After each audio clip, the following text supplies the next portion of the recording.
अस्सलामुअलैकुम नाज़रीन, आप देख रहे हैं जेएन न्यूज़ एचडी। आइए एक नजर डालते हैं आज की अहम खबरों पर।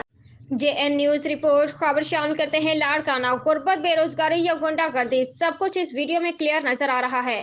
रेढ़ा चलाने वाले और शॉपकीपर दुकानदार इंतजामी को मुख्तलिफ हरबों से अपने काबू में करना चाहती है। आप देख सकते हैं वीडियो में क्लियर नजर आ रहा है कि हुकूमती अमला जब रोड क्लियर करवाने के लिए निकला है तो रेढ़ा चलाने वाले ने खुद को मारा, खुद को ही चोटें लगाई और बार-बार कहता रहा है मुझे मारो। ड्यूटी पे तैनात सार्जेंट आराम से बात कर रहा है। नाज़रीन, जब एम्बुलेंस को रास्ता न मिले और बच्चे स्कूल के वक्त सही टाइम पर न पहुंचे, जब कोई मरीज टाइम पे हॉस्पिटल न पहुंचे तो सब अजीब-अजीब सवाल करते हैं कि लाड़काना ट्रैफिक अमला क्या कर रहा है।